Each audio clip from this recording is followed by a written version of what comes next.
Las opiniones y comentarios expresados en el siguiente espacio son exclusiva potestad de quienes lo emiten. Esta empresa televisora exime su responsabilidad o participación en los mismos.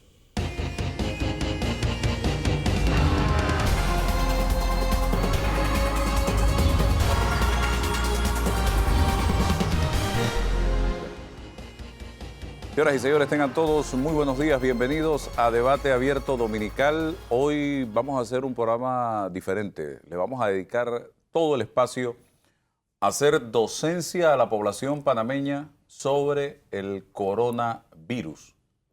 Aquí están distintos entes involucrados en el trabajo que se está haciendo actualmente, que inicialmente es de prevención, gracias a Dios. No sé si en el momento en que está transmitiendo usted este programa, ojalá Dios quiera que no sea así, ya se haya detectado el primer caso en Panamá, porque es inminente de que Panamá, por la posición geográfica en que se encuentra, por las condiciones nuestras y porque en países vecinos ya hay sospechas y casos, también se va a dar. Lo que tenemos es que ganar tiempo, lo que estamos es ganando tiempo en este momento en que todavía no se ha presentado un caso, señoras y señores. Ya el viernes se hablaba de Costa Rica, el viernes se hablaba ya de Perú, países muy cercanos al nuestro. Todavía Colombia en estas horas no ha presentado casos, pero bueno, ojalá Dios quiera que siga favoreciéndonos el tiempo y que no se presenten todavía, porque eso le está dando a la autoridad toda la gran oportunidad de ir organizando, de ir armando toda una estrategia para cuando esto suceda. Vamos a presentar a nuestros invitados para el día de hoy. Comienzo con la profesora Sonia de Smith, gracias, viceministra de Educación. Por acá nos acompaña el doctor Israel Cedeño, él viene en representación del Ministerio de Salud. Nos acompaña también Claudio Dutari, él es de Tocumen S.A. Gracias por estar acá con nosotros. Tocumen, que es una puerta grande, gigantesca para la entrada de turistas a Panamá. Nos acompaña Juan Miguel Pascal del Instituto Conmemorativo Gorgas. Gracias por estar aquí, especialista en la materia.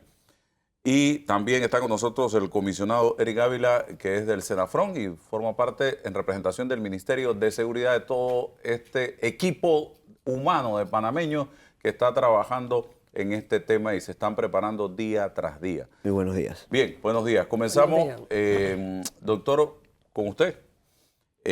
Doctor Pascal, hable un poco de las características de este nuevo virus, el coronavirus que reventó, si mal no recuerdo, en diciembre, en China. En diciembre en China, sí. Los coronavirus desde los años 60 ya se conocen. Normalmente teníamos 4 coronavirus endémicos que circulaban. A partir del 2002-2003 aparece un nuevo coronavirus que fue SARS y que causó un número significativo de muertes. Posteriormente, en 2012-2013, aparece MERS en Medio Oriente y ahora apareció en diciembre del 2019 en Wuhan, China, y que se ha convertido en el SARS-2 y que causa esta enfermedad que conocemos como COVID, que COVID significa coronavirus disease, o sea, enfermedad por coronavirus. Y estos virus normalmente lo tienen los murciélagos. Entonces los murciélagos se los pasan a un animal intermediario y ese animal intermediario lo adapta de una manera que pueda ser infectivo para el humano. Así que coronavirus han aparecido durante muchos años y hay algunos que los tenemos todos los años. En este caso muy particular, ¿ese murciélago ya se determinó quién lo transmitió? Bueno, ¿O fue directo al humano? ya sabemos que viene de murciélago. Hubo unas noticias sobre un animalito conocido como pangolín, pero todavía los análisis de secuencias de ambos no están claros. O sea, puede ser este pangolín, pero todavía no estamos claros cuál es el intermediario. Así que por ahora lo que tenemos es el murciélago y el hombre, y un signo de interrogación en el medio, cuál fue el probable hospedero intermediario. Sí, porque Las redes sociales hablaban y las noticias de algunos medios de sopa de murciélago. ¿Tiene algo que ver eso? ¿Pudiera tener algo? Bueno, yo creo que directamente no pasa del murciélago al humano, no es tan así. Siempre realmente necesita un intermediario para que ayude a esa adaptación al humano. A los perros, por ejemplo, ¿se le puede transmitir? ¿Se ha detectado que el Los coronavirus? perros, los gatos, los cerdos tienen coronavirus, pero no tienen este coronavirus. Ok. Ni tenían SARS, ni tenían MERS. Ellos tienen sus propios coronavirus que normalmente en estos animales causan síndromes gastrointestinales. ¿Cuál es Diarrea. la diferencia entre los anteriores coronavirus y el actual coronavirus que ha tomado tanta fuerza a nivel internacional este tema? Este coronavirus, primero, es mucho más transmisible. Los otros eran más letales. Por ejemplo, SARS causaba un 10% de letalidad. MERS, 34, 35% de letalidad. Este tiene una letalidad, se dice que entre 2 y 3%, probablemente llega a ser menos, porque se encontraron dos variantes de este nuevo SARS. Ya no hay una, hay dos variantes. Está la variante L y la variante S.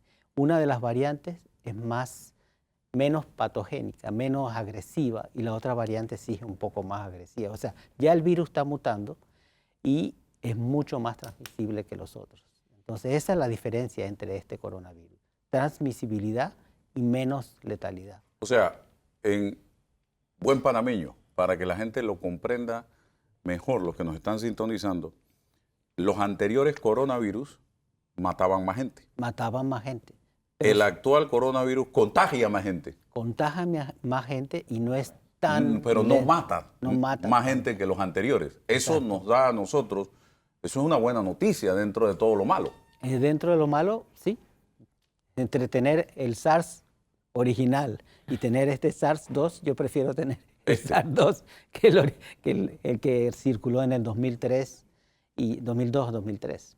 Ok, este coronavirus, como ha pasado, por ejemplo, en Ecuador, la persona puede estar caminando tranquilamente por la calle, tiene dentro el virus, pero no se ha dado cuenta y a la vez está contagiando gente Sí. hasta que eso revienta. Cuénteme cómo es el periodo, el proceso. Se estima que 1% de las personas que tienen este nuevo coronavirus no tienen síntomas. Son asintomáticos. Pero lo pueden contagiar. Pero lo pueden contagiar. Y no saben, se sienten tal vez o sienten un poquito mal, no me siento tan bien. Ese 1% es transmisor. El 81% tiene enfermedad leve. O sea, son personas... Un resfriado. Un resfriado. Tal vez la diferencia con el resfriado es que el resfriado da más congestión nasal, secreción nasal. Esto no. Esto le da fiebre, le da tos, le da dolores musculares. O sea, una persona que está estornuda, puede tener un alto porcentaje de que no tenga coronavirus. No. Estornudos sí tienen las personas. sí y tiene tos. Lo que no tienen es, ¿se acuerda? Ah, ok, Que secreción, viene, yo botadera tengo de... secreciones nasales, siente congestión nasal. Esto no Eso se ha no lo visto. va... Okay. Entonces, si alguien me viene y dice, mire, tengo una gran congestión nasal, estoy bostando mucho moco, yo pensaría que probablemente no sea coronavirus. No es el síntoma Más común. Pero si de me eso. viene lo contrario y me dice, tengo febrículas, tengo cierta fiebre, además de eso, tengo tos seca y además tengo un poquito de dolor abdominal. Usted se preocupa. Yo me preocupo. O sea, lo que nosotros en el interior y aquí en la capital le llamamos, tengo una rompehueso, puede ser ya un síntoma para determinar que por ahí es la cosa. Sí, que la por persona ejemplo, exacto. Y esas personas, como le decía, el 81% va a tener una enfermedad leve. Un 14% va a tener una enfermedad entre moderada y severa y probablemente algunos de ellos sean hospitalizados. Y un 5% va a tener una enfermedad crítica que probablemente quede con necesidad de oxígeno o quedar en cuidados intensivos. ¿Cuáles pueden ser las características de ese 5%?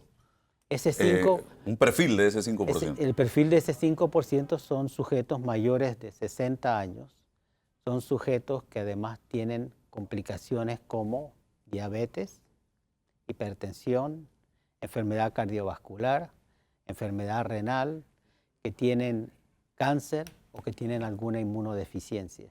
Entonces, ese es el grupo que nos preocupa, el grupo de adulto mayor que además tiene comorbilidades probablemente no controladas. Ese grupo le va mal. Y de ese grupo, de ese 5%, alrededor del 2 o 3% fallece. Por eso se habla que la letalidad es del 2 o 3%. Todavía no se han encontrado ningún niño menor de 9 años que haya muerto por el coronavirus. O sea que la letalidad en jóvenes es bajísima, pero la letalidad en personas que están en estado crítico es del 49%. O sea, un adulto mayor que tiene comorbilidades, que le da el coronavirus y que además necesita hospitalización, el 50% fallece. Ok, hospitalización.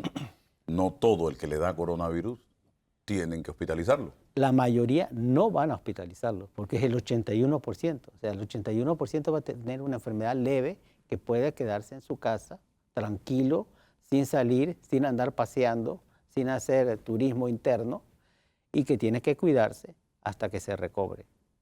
Pero corro el riesgo, porque es que aquí hay una percepción de que el coronavirus es como la lepra en aquellos tiempos bíblicos. Solo falta que le pongan la campanita que le ponían Exactamente. en la Edad Media a los leprosos para saber que venían. Dios quiera, Eso aquí, no ocurre. hay en la calle, cuando ven a alguien estornudando, la gente se le queda mirando como si hubiese, no sé, dicho o hecho qué. Entonces, hablemos de ese tema, doctor.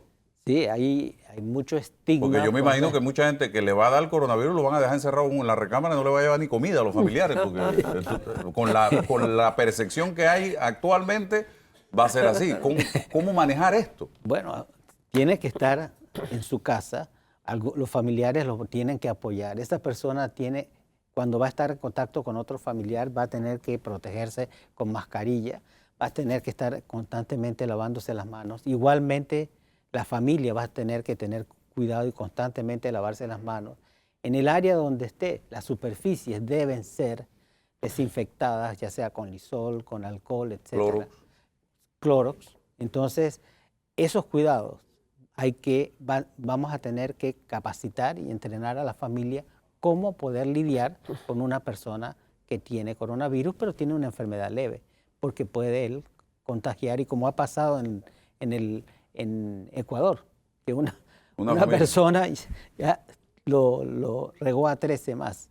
Dentro prácticamente de su grupo. De su grupo. Entonces, este virus tiene un nivel importante de transmisibilidad, así que las medidas de higiene, de cómo uno tose, de cómo se protege, del lavado de manos, de la limpieza de superficie, de mantener una distancia de por lo menos 1 metro, no estar tan cerca de la otra persona, porque esas gotitas, si no está cubierto, podrían migrar. Y teniendo esas características, uno puede protegerse y podría estar en su casa tranquilamente. Ponerle mascarilla al paciente que está Claro. con el coronavirus. Sí, si una persona está aislado en su cuarto y no está en contacto con nadie, no tendría por qué usar mascarilla hasta que viene un familiar a traerle la comida o a ayudarlo o a saludarlo.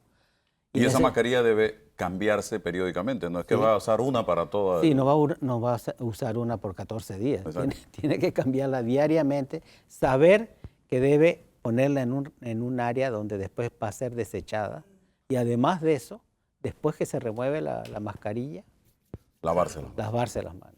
¿Y el tiempo de duración del virus en el organismo? Aproximadamente, con los síntomas. La mayoría de las personas, en un estudio que salió reciente, la mayoría de las personas en 2 o 3 semanas ya se han recuperado con esta enfermedad leve. Esto a mí me dio una vez conjuntivitis, por ejemplo, y yo tomé todas las precauciones para evitar que en mi casa mi familia se contagiara de conjuntivitis. Me lavaba las manos permanentemente, me lavaba la cara y a nadie se le contagió la conjuntivitis dentro de mi casa, pero es un virus también, Sí, ¿cierto? cierto, pero usted mantuvo la higiene. Exactamente. Usted mismo Hasta protegió. los lugares que yo tocaba los limpiaba luego con los pañitos de cloro. Claro, usted protegió a su familia y eso es lo que uno puede hacer. O sea, el riesgo está dependiendo del contacto, la proximidad y las medidas de higiene que uno siga. Si uno sigue las medidas de higiene y la limpieza, el lavado de manos y la protección facial y protegerse cuando uno estornuda y cuando uno tose, realmente uno podría bloquear el contagio. Una pregunta adicional para entrar en la discusión del tema ya como con las instituciones que están aquí presentes. ¿Hay medicina para tratar esto o se trata como una gripe común? Ahora mismo hay varios estudios en China sobre ciertos medicamentos, tanto medicina tradicional china, acaba de salir un estudio sobre medicina tradicional china, pero también hay otros, se están probando ciertos medicamentos como Remdesivir, un medicamento que se utiliza para el HIV, que es Kaletra, cloroquina, etcétera, pero están en estudios clínicos. O sea, nada actualmente es oficialmente recomendado.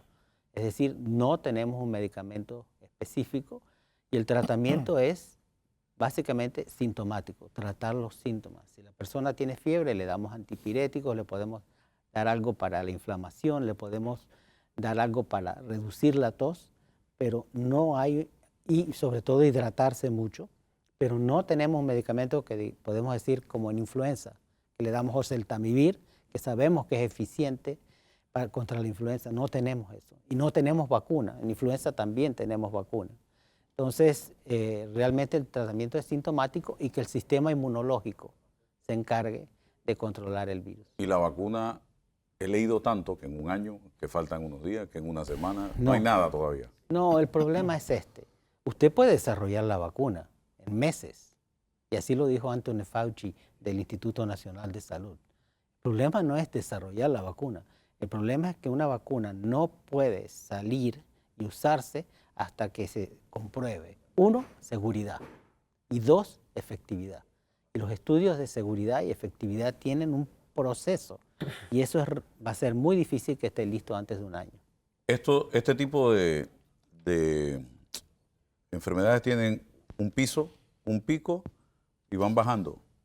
El pronóstico de ustedes o de los expertos a nivel internacional, la Organización Mundial de la Salud, ¿cuál es? En base a la experiencia. Eso es bien, como todo, lo que hemos visto y pasa con todas los cuadros y brotes epidémicos es que siempre empieza a caer después de un tiempo. Ahora mismo en China ya está empezando a caer. Hoy estaba viendo y ya llegó un plató y está empezando a caer. Pero acá está subiendo en América Latina. Aquí estamos en todo lo contrario. Fíjese cómo está Europa. Europa está subiendo. Cada día hay un nuevo país. En América no había llegado. Ya tenemos varios países en América. En África no había llegado. Ya tenemos países en África. Así que ciertos países van a empezar la etapa de China. El ciclo. Sube y baja. Así que eventualmente va a pasar eso. ¿Y el clima influye en algo? El clima tal vez lo único que nos pueda ayudar es que el virus dure menos en el ambiente por lo caliente que está. Pero fuera de eso, no creo que nos ayude tanto para otras cosas. Y el problema que tenemos, no sé cuál es la opinión de Israel, es que próximamente viene la temporada de influenza. Ahora llega mayo y pueden encontrarse los dos virus juntos. ¿Qué puede pasar ahí? Bueno, primero va a ser... ¿Puede fortalecerse y transformar? No. No, pero vamos a tener más gente enferma. Porque vamos a tener gente con influenza y vamos a tener gente con coronavirus. O sea, todo el mundo tiene que ir al médico cuando se siente síntomas. Yo creo que es saludable que si usted se siente mal, está enfermo, vaya donde su médico para que descarte o no qué es lo que usted tiene. Porque usted puede sentirse mal y tiene una faringoamigdalitis por estreptococo, que no necesariamente tiene nada que ver con ni coronavirus con influenza. Así que siempre es bueno ir al médico si se siente mal. Bueno, vamos a la pausa.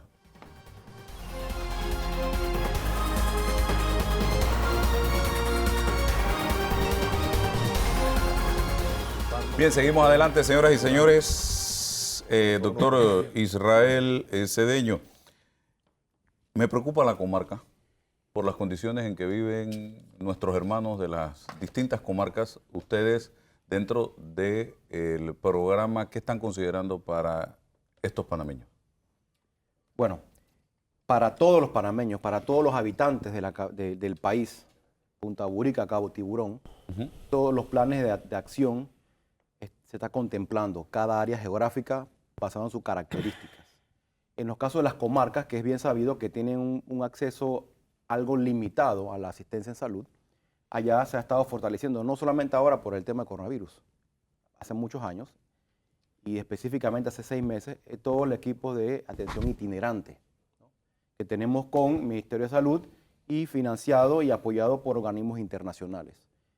En el tema específico del coronavirus, todo indica, todo apunta a que cuando tengamos los primeros casos, lo más probable es que van a ser en la capital, porque lo más probable es que va a entrar, obviamente, por Aeropuerto Internacional Tocumen, o Panamá Pacífico, porque también tenemos vuelos internacionales en Panamá Pacífico. Y como ya tenemos el coronavirus en América, ya también ha cambiado un poquito el escenario. Ya no podemos enfocarnos solamente a los que vienen de otros países de Europa y América, en Norteamérica, sino que ya Panamá Pacífico y Aeropuerto Marcos Gelaber también entran en la jugada porque ya tenemos casos en América. Entonces, viendo eso, el Ministerio de Salud ha estado trabajando en todos los planes de acción para no solamente estar pensando en evitar que entre, sino en estar preparado para cuando tengamos un caso, diagnosticarlo a tiempo, contenerlo adecuadamente y evitar entonces su propagación. En un momento dado que si es que llegamos a tener casos y se empieza a diseminar a nivel nacional, evidentemente estos grupos itinerantes van a jugar un papel importante en la atención priorizada de estas comarcas. Actualmente estos grupos itinerantes lo hacen basado en un organigrama anual, un cronograma de atenciones. Ya la instrucción es que el momento que llegamos a tener casos, eso se va a intensificar. O sea, no va a ser una vez por semana, sino seguramente todos los días. Y basando en los casos que vayas a encontrar. El doctor Pascal mencionó algo muy importante. Ya se acerca la época de resfriado común e influenza, la gripe. Entonces nosotros nos estamos preparando porque probablemente, y esperemos que sea así, por un lado, es probable que lleguemos a tener primeros casos de influenza, que llegamos a tener muchos casos de coronavirus. Todos los años la influenza viene y contagia a muchas personas. Pero a partir de abril, es la información que tengo, usted está más informado que yo, llega la vacuna de la nueva influenza. Sí, lo que sucede es que siempre iniciamos la vacunación contra influenza temáticamente en la Semana de Vacunación de las Américas, que esa es una estrategia internacional en la que todos los países, especialmente la región de las Américas, hacemos un estudio a nivel nacional de cuáles son mis áreas más vulnerables y mis áreas con menor cobertura, y esa semana salimos a las calles, hacemos una vacunación intensificada de todas las vacunas del programa, pero aprovechamos porque usualmente finales de febrero, marzo, ya se empieza a distribuir la nueva cepa de vacuna contra influenza. Por eso es muy importante a las personas recordarles que se tienen que vacunar todos los años, porque muchos piensan que vacunar este año más nunca, no, tiene que vacunarse todos los años, porque si bien es cierto, la vacuna trae los 4 cepas más comunes de influenza que afecta al ser humano, que es H1N1, H3N2 y 2 cepas de influenza B, esos virus, ellos hacen unos ligeros cambios, mutan un poco año a año y por eso todos los años hay que vacunarse. Puede ser que si yo me pongo la vacuna de influenza, los síntomas del coronavirus no sean tan fuertes o no tienen nada que ver una cosa con la otra. Bueno, eso es preliminar, ahora hablar de eso, ¿no? Es probable, pero no, eso no hay evidencia.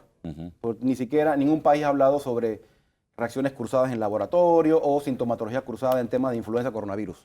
Lo que sí sabemos es que todos los países estamos alertas ante eso, porque puede que tengamos casos de coronavirus y nos van a empezar a mezclar con los casos de influenza. De hecho, China, si tú ves las gráficas de casos reportados diarios, el 13 y 14 ellos tuvieron un ascenso abrupto y exponencial, casi 15.000 casos en un solo día. Pero es porque en ese fue el día que ellos empezaron a cambiar sus criterios de diagnóstico. Ellos estaban diagnosticando solamente o reportando lo que diagnosticaba con laboratorio. Pero un sistema de salud, un momento que tienes una epidemia, ya cuando tienes muchos casos, en vista de que no es sostenible en el tiempo hacer el laboratorio a todo el mundo, porque sale muy caro, además de que ya epidemiológicamente no es estrictamente necesario, se pasa el criterio de clínica y nexo. O sea, si tienes los síntomas y tienes el nexo con una persona que tiene esa enfermedad, ya tú le empiezas a clasificar como esto. Entonces, muchos expertos hablan que muy probablemente en estos casi 100.000 casos, y específicamente los de China, hayan algunos casos de influenza que no son coronavirus, pero como tienen sintomatología similar, ellos los metieron igual porque eso es lo que dicta en la gestión de una epidemia. Ya tú no te puedes ponerte a discriminar porque la afectación es igual. Y dicho sea de paso, ya lo dijo el doctor Pascal, la letalidad de la influenza, de la gripe estacional es más alta. Entonces hay que estar alerta ante esto. Entonces en Panamá obviamente tenemos la gran ventaja, a diferencia de muchos o casi todos los países, incluidos Estados Unidos, que con el laboratorio Gorgas, ellos fueron más allá. Ellos no solamente recibieron unas recomendaciones de la OPS-OMS, sino que ellos desarrollaron su propia metodología y la respuesta es mucho más rápida. Tenemos el ejemplo de Costa Rica. Reportaron 2 casos sospechosos, pero probablemente le estaba tomando 24 horas en confirmarlo. Nosotros aquí en Panamá vamos a hacerlo en 3 horas. Yo tengo un caso sospechoso, le tomo la muestra, en 1 hora tenemos los primeros resultados de todos los otros virus que pueden afectar y en máximo 3 horas ya el laboratorio Gorgas nos va a decir si es coronavirus o no es coronavirus. Entonces, todas son ventajas competitivas que tenemos nosotros como país en el tema del diagnóstico. Pero definitivamente hay que tomar en cuenta que se van a presentar casos y se pueden traslapar los casos de influenza con los de coronavirus. Hay en el ambiente una sensación de que en este momento que muchos panameños están preparándose con gel antibacterial, toallitas, también de cloro, de lisol, todo este tipo de cosas, mascarillas. Hay gente que por mucho que tú le digas que nada más es para los pacientes, las quiere tener en casa por cualquier cosa, pero que el comercio está especulando, está o subiendo el precio o las está guardando para sacarlas en su momento a más alto costo, y eso es injusto. Eso no es ser solidario en un momento dado en que todos los panameños tenemos que estar unidos, porque este no es un problema de las autoridades, de la ministra de Educación y de Salud, del doctor Pascal, suyo, señor Cedeño, de Tocumen o de Senafrón. No, este es un problema en el que va a lograrse derrotar a este virus si nos unimos todos y hacemos todos el trabajo. Entonces, si tú como empresario, como comerciante, vas a especular y vas a abusar en este momento, ¿qué clase de panameño tú eres? Así es. Tú acabas de decir algo muy importante, el trabajo en equipo, intersectorial y multidisciplinario. En el caso específico de Tocumen S.A. siempre ha estado muy alineado con el Ministerio de Salud. Cada vez que nosotros le pedimos el apoyo y damos recomendaciones, ellos no solamente los acatan, ellos van más allá. Siempre nos apoyan 100% y ha sido vital en el manejo de los casos que estamos recibiendo día a día en los aeropuertos que administra Tocumen S.A., que insisto, no es solamente el de Tocumen. Tocumen S.A. también administra Panamá Pacífico y el aeropuerto de Chiriquí, que insisto, ya tenemos casos, probablemente ya vamos a tener casos a esta fecha confirmado en Costa Rica. El aeropuerto de Chiriquí juega un papel importante porque se reciben vuelos de Chiriquí, de Costa Rica. Entonces, el trabajo colaborativo de parte de los estamentos de seguridad, Senafrón. Senafrón también es nuestra mano derecha en atención sanitaria en las fronteras. Nos pasó con el ébola, nos pasa con el manejo de los migrantes irregulares. Senafrón también es completamente alineado al Ministerio de Salud, y, igual que Tocumen. No solamente reciben instrucciones y recomendaciones, sino van más allá. Ellos mismos generan estrategias, protocolos, nos las consultan y las alineamos entre ambos y se trabaja en perfecta armonía. Igual el servicio de migración. En general todo el mundo trabaja muy bien. En educación, este año, todos los años, siempre trabajamos muy bien porque existen programas de salud en las escuelas. El del niño sano, el de los cazamosquitos y las vacunaciones. Sin embargo, este año, por el tema del coronavirus, la ministra no había ni terminado de solicitar el apoyo y la ministra y viceministra de Educación ahí. Estuvieron de una vez alineados a todos sus educadores. Trabajamos en la semana de organización de los maestros educadores con la información.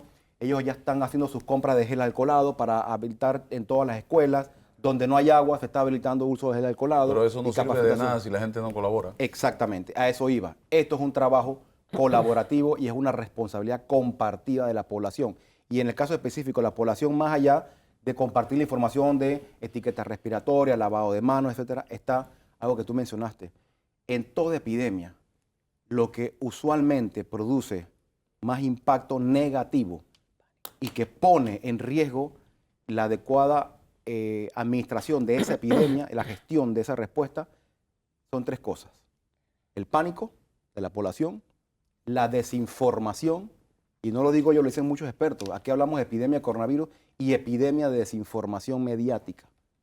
Y lo que tú mencionaste, la especulación del mercado, que empiezan lamentablemente y de forma temeraria a restringir la distribución para esperar que haya un boom en los casos para entonces... Pasó en el 2009 con H1N1, que aquí está Claudio, ellos tuvieron que ayudarnos a controlar porque en Aeropuerto Cumen se paraba la gente afuera a vender mascarillas. Las compras a 13 centavos en la farmacia, las vendían a $5 en el aeropuerto. Entonces, no solamente los grandes empresarios, hay gente también inescrupulosos de la población general que aprovechan todo para hacer negocio. Y eso tenemos que controlarlo. Y de hecho, eso hay que estar muy claro. Todas esas actitudes, todos esos comportamientos son penados, no solamente por el Código Sanitario, sino también está en el Código Penal. Sí, yo veo mucho, yo soy un adicto a las redes sociales y veo mucha gente diciendo lo siguiente, parece una matriz. ¿Están preparadas las autoridades? No estamos preparados, no estamos preparados, no estamos preparados. Es una cosa, pero consistente. ¿Por qué no se hace la pregunta, ¿estoy yo preparado para hacerle frente? Porque podemos ponerle a una ministra o un ministro en cada casa, a un senafrón en cada casa, a un doctor en cada casa.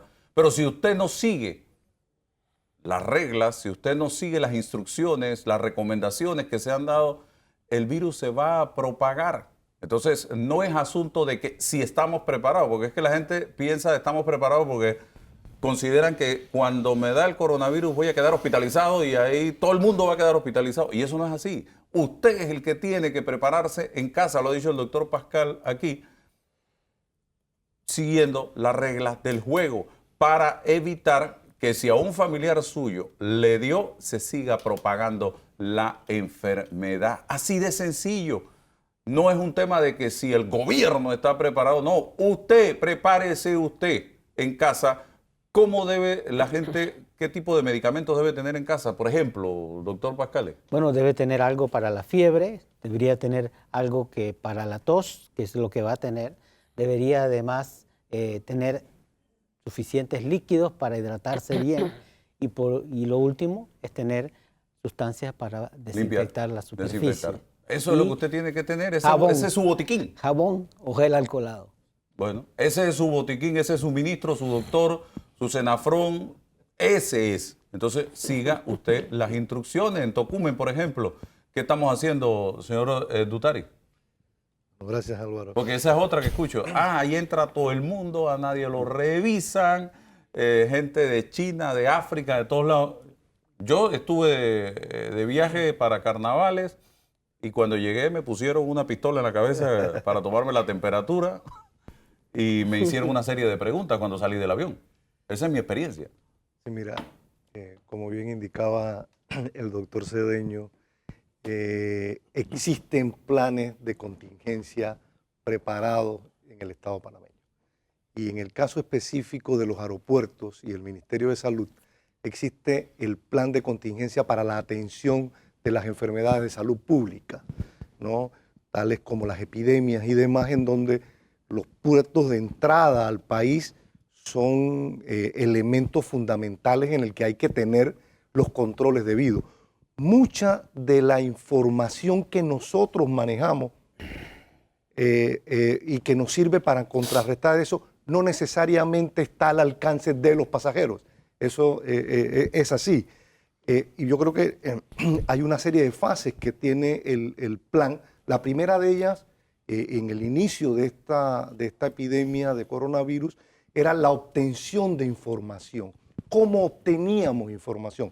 Lo primero era que había un origen en China, ¿verdad?, de esta epidemia, y lo primero que se hizo fue focalizar el esfuerzo hacia los posibles pasajeros que vinieran de esas áreas. ¿Cómo conseguimos la información de los que vienen? Bueno, a través de un mecanismo ya establecido con las compañías aéreas. Las compañías aéreas nos brindaron la información de tal manera de que estuviéramos preparados a la llegada de esos pasajeros. Establecimos lo que se llamó en su momento los orígenes de riesgo.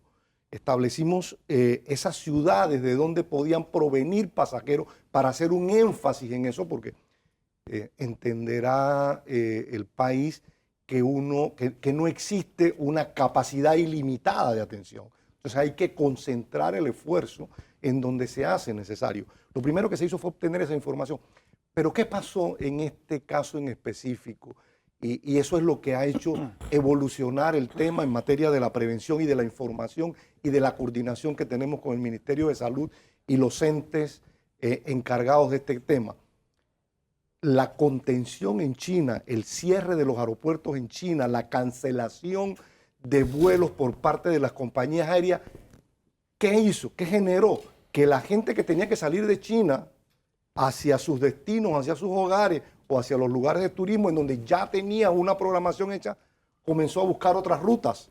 Entonces, para nosotros, el origen de la gente que venía de Beijing ya dejó de ser un punto focal, porque es que la gente, el pasajero normal que viaja de Asia hacia Panamá o hacia Latinoamérica, viene por una ruta preestablecida, ¿verdad? Normalmente el pasajero toma la misma. Comenzaron a cambiar y ya no entraban solo por Europa a través de KLM o el France o Iberia, sino que comenzaron a llegar por Colombia, por México, efectivamente, por los Estados Unidos. Entonces tuvimos que cambiar el modelo de los orígenes de riesgo. Y luego lo que ha pasado y que era algo que esperábamos, era que esto saliera de China o saliera de esos lugares en donde estaba contenido hacia Europa y hacia América Latina. Ya tenemos información suficiente. Las compañías aéreas han sido, pues, se les ha exigido una serie de procesos que consisten básicamente en el envío de la información de los pasajeros que vienen hacia Panamá, tanto en conexión como que vienen hacia nuestro país, que vienen de esos lugares. Adicional, todos los pasajeros que vienen de esos puntos que hemos ido ampliando y que van a los mostradores en los puertos de origen, son entrevistados por las empresas aéreas como un primer filtro. Luego esa información la tenemos en Panamá y recibimos a esos aviones aquí. Por eso que quizás en el vuelo que indicabas tú, Álvaro, estaba ya el equipo del Ministerio de Salud ahí en el puente, porque quizás teníamos alguna información de algún pasajero o la posibilidad de que algún pasajero provenía de alguno de esos lugares que hemos identificado como lugares de riesgo, ¿no?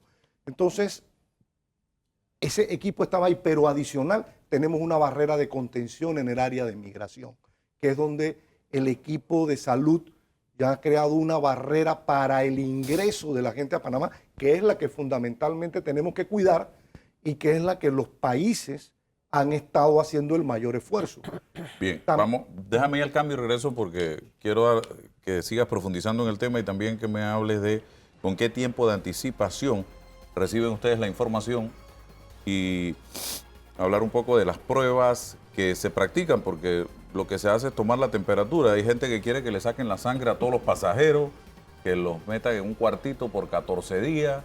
Eso no se puede. O que cierren el aeropuerto y que no entre nadie al país. Vamos a hablar de eso. Regresamos luego del cambio.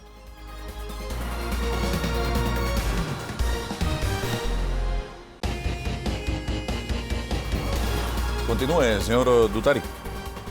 Bueno, lo que me indicabas antes del cambio, Álvaro, nosotros recibimos hay dos tipos de información. Una que es la información previa que recibimos de las compañías aéreas, a las que yo debo indicar que en este caso específico del tema del coronavirus hemos recibido muchísima información, muchísimo apoyo, sobre todo de las compañías europeas y de nuestra compañía nacional, que ha prestado o ha puesto a disposición de los equipos de gestión operativa del aeropuerto y del ministerio toda la infraestructura de información que ellos manejan.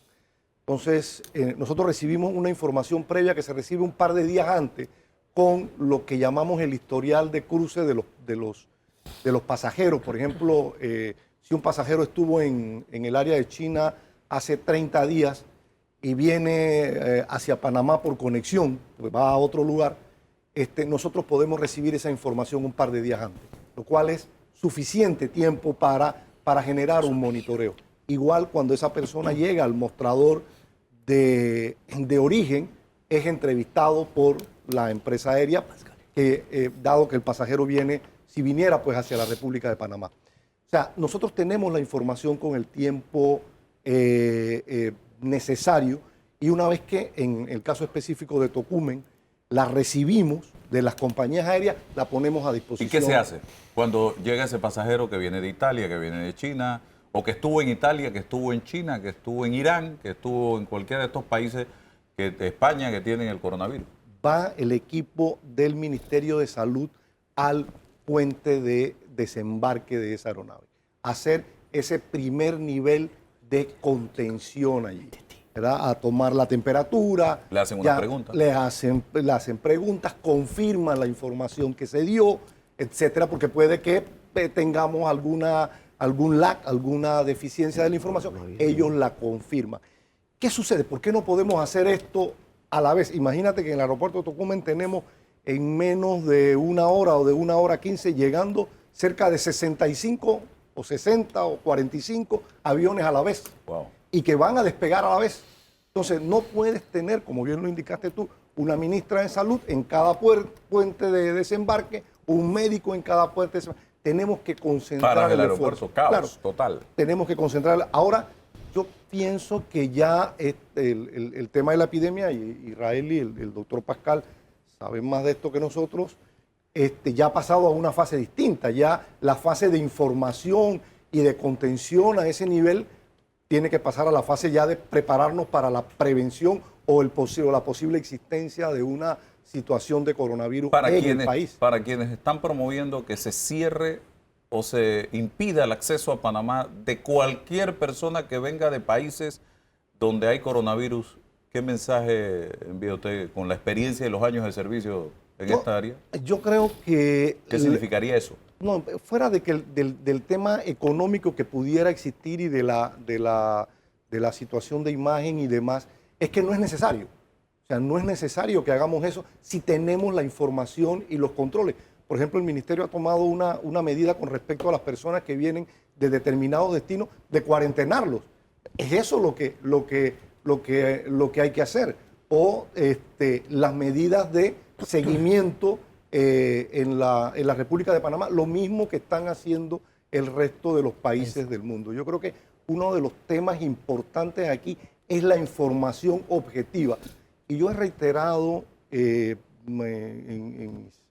anteriormente de manera constante en que nosotros que hemos estado involucrados en el manejo por la parte propia del aeropuerto, no porque tengamos que ver con el tema de salud, en el manejo de las epidemias como H1N1 y de situaciones de salud pública que se manejan en el aeropuerto internacional, somos muy conscientes del nivel profesional que tienen los equipos de salud de Panamá. Los equipos de salud nuestros no nacieron hace 5 minutos, tienen una gran experiencia. Hay equipos en el Gorgas, en el Ministerio de Salud, en la Caja del Seguro Social, con conocimiento técnico, con experticia, ¿verdad? Y yo creo que hay que dejar a los equipos de salud que hagan su trabajo. Y una cosa que tenemos que tener clara los panameños es que Panamá siempre ha sido un punto de conexión desde el nacimiento de la República de Panamá como tal, ¿verdad? Desde la conformación territorial de la República, nace para unir a los dos continentes. Desde aquí se generó todo el tema de la conquista de Sudamérica. Somos un punto de conexión para lo bueno y para lo no tan bueno. Entonces, en algún momento el tema del coronavirus va a pasar por Panamá. Tenemos que estar preparados para eso. Y yo creo que los equipos nuestros de salud están teniendo el tiempo suficiente para hacerlo, gracias a Dios, pero también tienen la preparación para poder enfrentarlo. Somos y ese es un expertos mensaje. descalificando. Mucha gente atacando a los equipos de salud cuando históricamente nos hemos enfrentado a situaciones, aquí nos enfrentamos al cólera, aquí nos hemos enfrentado al tema del H1N1, la influenza, el KPC y antivirus, y hemos salido adelante con los profesionales panameños, señoras y señores. Confiemos más en nuestro recurso humano, en nuestra gente que está trabajando para usted, estimado amigo. El tema de la cuarentena, ¿a quién se le pone bajo observación y cómo es el proceso? En este momento se ha determinado que todos los viajeros provenientes de Italia, China y Corea del Sur, provenientes directamente o que han estado en esos 3 países en los últimos 15 días, entonces se le dan recomendaciones de quedarse en casa y se le hace un monitoreo diario. Nosotros establecimos en el Ministerio de Salud, ya tenemos un call center, un equipo de técnicos que están llamando diariamente a estas personas que se les ha recomendado quedarse en casa por 14 días para verificar cómo están, cómo se sienten, si tienen algún síntoma. Si es un turista, un comerciante que no es panameño, que se quede en el hotel. Se están llevando a algunos albergues o hay muchos turistas que vienen a Panamá y que tienen amistades y familias, ¿no? En los casos de personas que son familia y que es una persona del núcleo familiar, ya tú lo mencionaste, se le dice quédate en una habitación, cuando tu familiar te va a atender, te pones la mascarilla, si no tiene síntomas, ese es el procedimiento. Al momento que uno de estas personas que tenemos en vigilancia diaria en sus casas por 14 días, en el momento de la llamada, le preguntamos cómo se siente, él dice, mira, creo que tengo fiebre o tengo fiebre, ahí se activa el protocolo de atención y va un equipo de salud. ¿Ha pasado? Sí, señor, ha pasado. Y se han tomado muestras que se han enviado al Gorgas ya para descartarlas todas, gracias a Dios. Pero entonces el equipo de salud va, toma la muestra. Si la persona está, como ya lo dijo el doctor Pascal, dentro de ese 80%, que es levemente enferma, en el equipo va un médico, por supuesto, le prescribe los medicamentos sintomáticos para la fiebre, para la tos, hidratación, y esa persona se sigue quedando en su casa o en su lugar donde está guardando la cuarentena y se espera la confirmación del laboratorio. Si el laboratorio es positivo, el paciente se va a quedar en casa siempre y cuando sea enfermedad leve. Al momento que empieza a desarrollar síntomas moderados, dificultad respiratoria, esa persona es la que vamos entonces a derivar a través de unas ambulancias específicas y a unos hospitales especificados para su tratamiento intrahospitalario. Ese es el proceso que vamos a hacer, captándolo en aeropuerto, dándole vigilancia en sus lugares donde están guardando la cuarentena y activando en el caso tal que presenten síntomas. Si en el momento dado que en Aeropuerto Tocumen, este viajero que ha estado en los últimos 14 días en alguno de los países afectados, se le toma la temperatura y está febril, ahí cambia un poquito el protocolo. Ese viajero va a ser extraído del aeropuerto con todo un protocolo de salida de aeropuerto, rutas, y se va a llevar a uno de los hospitales. Ya imagino la foto. Exacto. Vamos a hacer todo lo posible y eso nos está apoyando el equipo del comisionado Ávila acá. Se va a llevar a uno de los hospitales a tomarle muestra. Se le toma la muestra. Si está levemente enfermo, entonces se le lleva a su lugar donde venía, si es a su casa o al albergue donde va a estar, etcétera, a guardar su cuarentena. Y una vez que confirmado, insisto, se le sigue dando el tratamiento en casa. Ya tenemos equipos capacitados y en espera para hacer el tratamiento en casa, porque una vez una persona confirmada con síntomas, a esa persona se le van a hacer entonces no llamadas, visitas diarias para darle seguimiento a su condición médica. Voy a conversar con la viceministra de Educación, pero antes creo que también a nivel interno de los propios hospitales, tanto del Ministerio como de la Caja, se deben tomar medidas más severas contra el personal que trabaja allí. Y se lo digo por qué.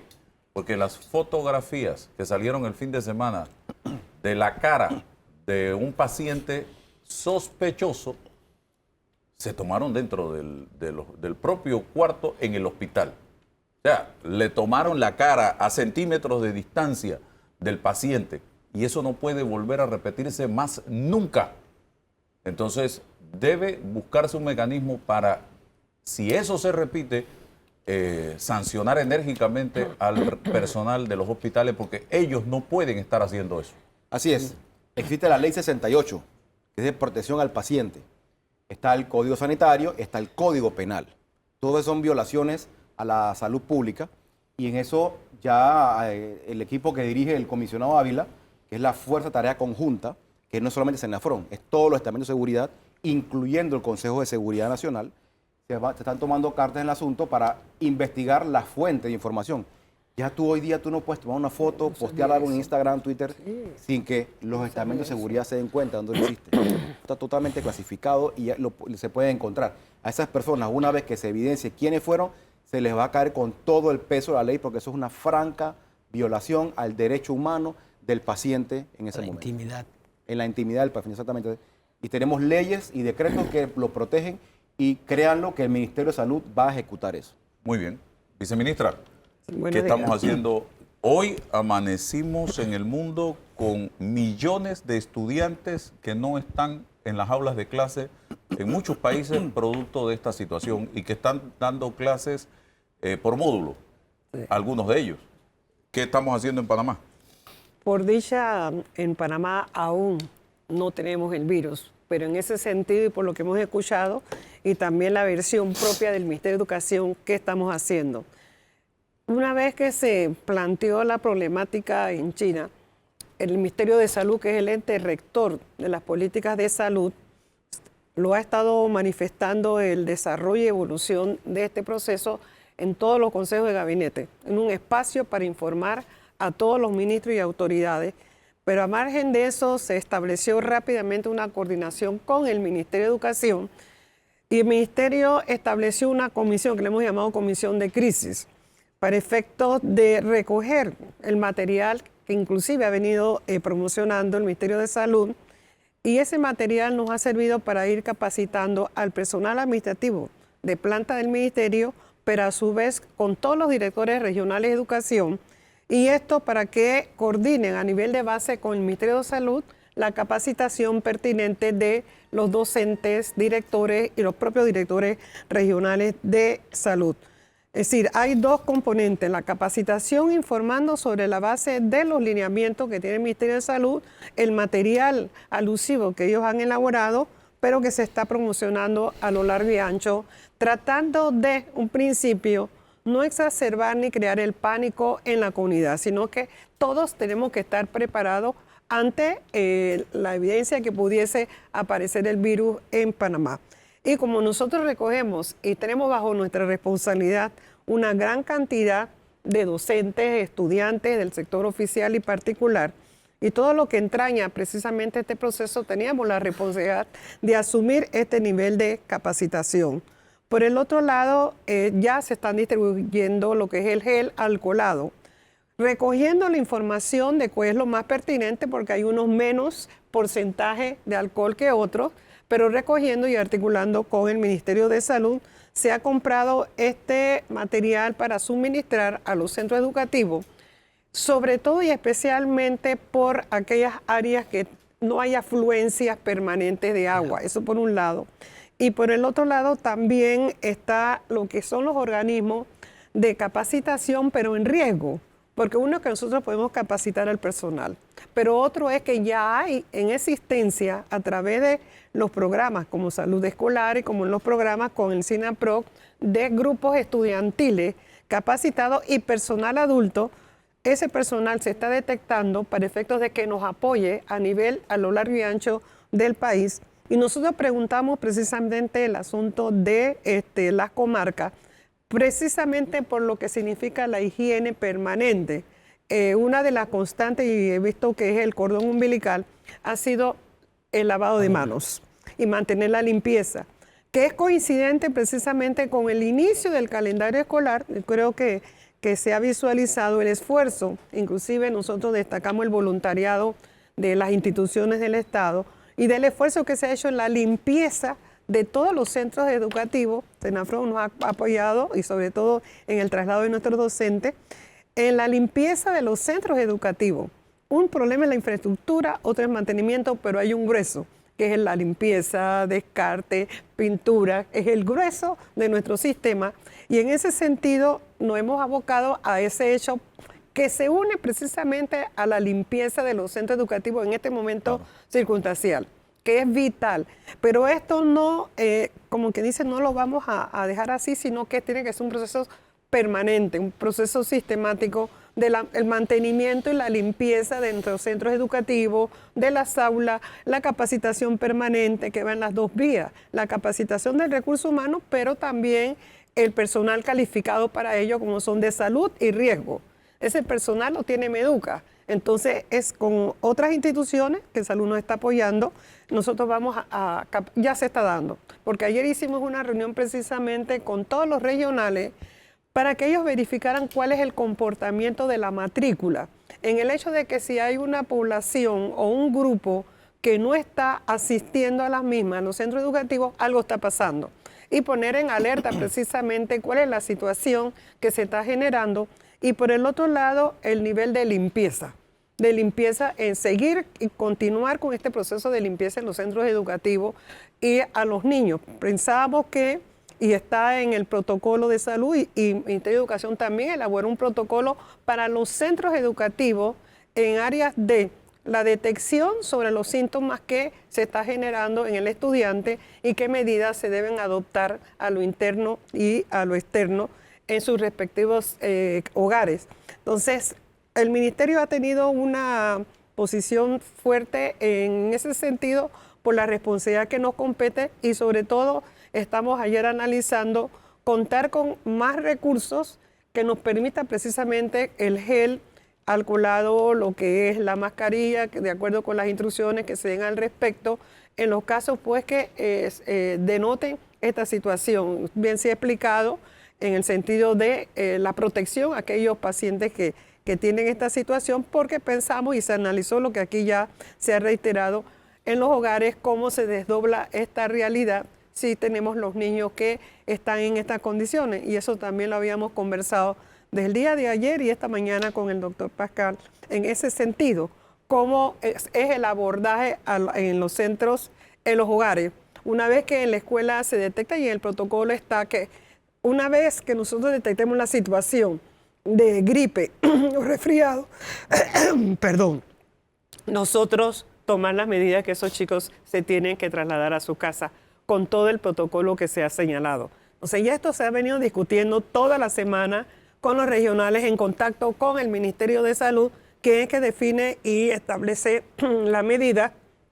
El Ministerio de Educación la ha venido acogiendo por instrucción de la señora ministra de Educación, conjuntamente con la ministra de Salud. Voy a la pausa. Hay preguntas. Dentro del protocolo se está contemplando como una opción en algún momento dado la suspensión de clases. Otra pregunta, ¿cuándo el padre debe tomar la decisión de no enviar a sus hijos a la escuela? Otra pregunta que tengo por acá, ¿cuándo? Porque también el docente es ser humano y puede que al docente le dé una gripe, le dé un resfriado, le dé la rompehueso, la influenza o el coronavirus. ¿Cómo hacer cuando ese docente tiene que tomar la decisión o debe tomar la decisión de quedarse en casa? Si hay también dentro del proyecto clases por módulo, ¿qué puede hacer ese muchacho si se ausenta 14, 15 días del aula? Todo esto vamos a tocarlo al regresar del cambio.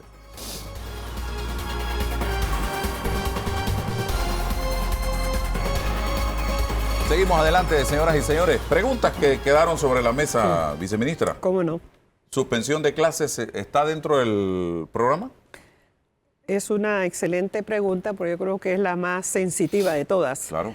En ese sentido, nosotros no podemos adoptar una decisión unilateral, sino en base al escenario que se conforme o se dé cuál es la situación crítica que se dé en el país, porque todo esto que estamos señalando son acciones preventivas, fundamentalmente, y en caso de, pero en el escenario más crítico que se genere, el Ministerio de Salud es quien tiene que darnos los pormenores para efectos de que Meduca pueda tomar la decisión. ¿Cuál es el estado de situación en el país que pueda generar una crisis y entonces tomar la decisión de la suspensión de clases? También pudiera darse por áreas. En un momento dado, si hay un área donde hay más casos, en esa escuela pudiera tomarse la decisión. Por eso era que conversamos ayer con los regionales, que son ellos los que pueden pulsar cuál es el estado de situación en términos de baja de matrícula o situaciones que se estén generando, porque es la prioridad en este momento. sin tratar de suspender las acciones inherentes a cada institución. En el caso nuestro, que estén alerta, que esta es una prioridad, pero que estén alerta en el caso de escuelas que han representado baja matrícula y sobre todo escuelas densas, que hay una mayor población. ¿Cuándo no enviar a los chicos a la escuela? El padre de familia. El padre de familia es pieza clave y yo lo tengo aquí para destacarlo, porque uno es el docente en el aula y usted ha expresado algo muy interesante, que también el docente está afectado, ¿no? Y en esos casos se tiene que quedar obviamente en su casa y el director de escuela hará los ajustes pertinentes para poder continuar el proceso. Los padres de familia es la pieza clave también, en el sentido de que ellos son los que detectan que el niño está con fiebre, que te pasa, está decaído. Entonces son ellos y se te quedas hoy en la casa y no puedes. Y obviamente, si el asunto se agrava, tiene que ir a las instancias de salud para corroborar su estado de salud. ¿El docente también? El docente también, porque es el ente que está trabajando en el sistema y también se enferma y tiene todos los problemas que tenemos todos los panameños. Entonces, también tiene derecho a quedarse y obviamente que la escuela hará los ajustes y los correctivos. Yo quiero destacar el papel de padre de familia. El Ministerio de Educación tiene una unidad que es los padres de familia, y hemos venido conversando con ellos, también están haciendo su labor. En cada reunión que ellos tienen por efectos de situaciones que se dan en nuestro centro educativo y el padre de familia reclama, nosotros estamos tratando que se hagan reuniones formales, además de esto, que son situaciones que surgen en el contexto de las escuelas, enfatizar el papel si denotas en el niño o tu hijo tal o cual situación, tienes que retenerlos en el hogar. Lo otro, la limpieza y la constante de lavado. Ya nos hemos detectado que los padres de familia están comprando el gel alcoholado y los niños lo están llevando a las escuelas. Entonces, el lavado de manos, precisamente, si vas al baño, si estás jugando, pues el niño está jugando. Esa es su razón de ser. Entonces, constantemente tienes que orientarlos. El padre de familia, conjuntamente con las escuelas y con el docente que esté al frente del grupo. Pero también el papel protagónico de ellos en todo sentido, no solamente por esta situación, sino lo que pueda surgir en el futuro en términos de su salud. Por ejemplo, a mí me encanta el programa de salud escolar, ¿no? Porque le da y lleva un control de salud a través de la tarjeta correspondiente y uno sabe en qué condiciones están los niños. Si no la tienes, que el padre de familia, yo me encontré con casos así, que el niño no tenía ninguna tarjeta y que no habían ido a un centro de salud.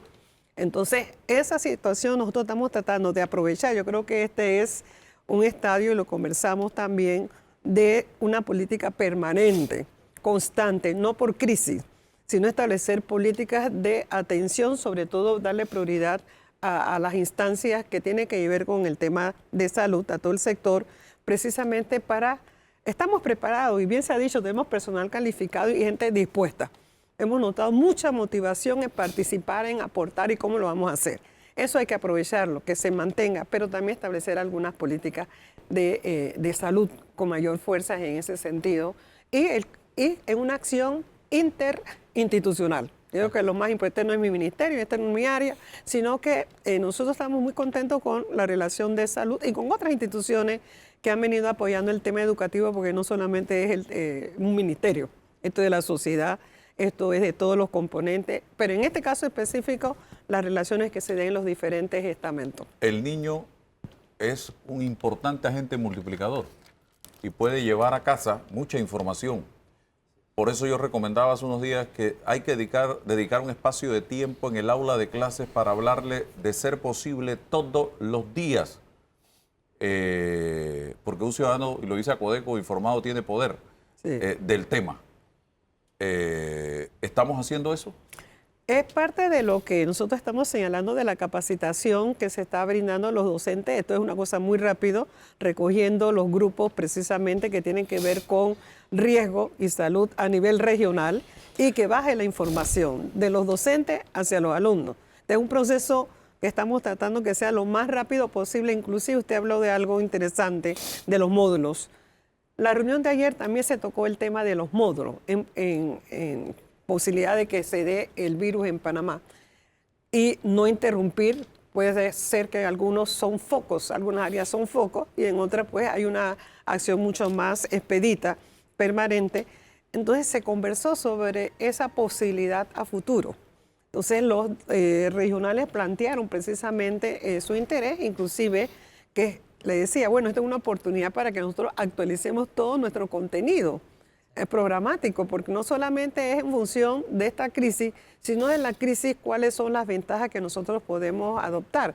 Y esta es una, precisamente, visualizar, mirar, que es una de las estrategias que nosotros tenemos en términos de calidad, pero se está capacitando. Y nos está ayudando Salud y el grupo que nosotros estamos contactando de riesgo y de educación ambiental, que son que Meduca se han venido preparando desde años atrás, sobre todo que tenemos jóvenes dentro de nuestros centros educativos en esta temática. Entonces digo, bueno, habría que actualizarlo, habría que considerarlo, no solamente en la crisis, sino a posteriori. Comisionado, el papel de ustedes en todo esto. Sí, el día viernes 28 de febrero, en reunión de seguridad, el ministro de Seguridad con los directores de las diferentes instituciones de seguridad, dándole seguimiento al Plan de Acción Nacional, se crea la Fuerza de Tarea Conjunta COVID-19 de Seguridad Sanitaria. Aparte de nuestro trabajo diario de seguridad y prevención a nivel nacional, se nos da la misión de que estemos en apoyo al Ministerio de Salud en cuanto a todas las actividades que tenga a bien realizar el Ministerio de Salud. En ese momento se empieza la fase 1, que es la de configuración, donde tenemos reuniones con el MINSA y estamos en preparación y coordinaciones con todos estos comités que mantiene el Ministerio de Salud a nivel nacional, en las diferentes provincias, que ellos le llaman salas de situaciones. Ahí ya se están conformando los grupos donde el personal de MINSA, en compañía de las diferentes instituciones, dependiendo el área, el lugar donde se den algún caso sospechoso, estamos trabajando en apoyo al MINSA.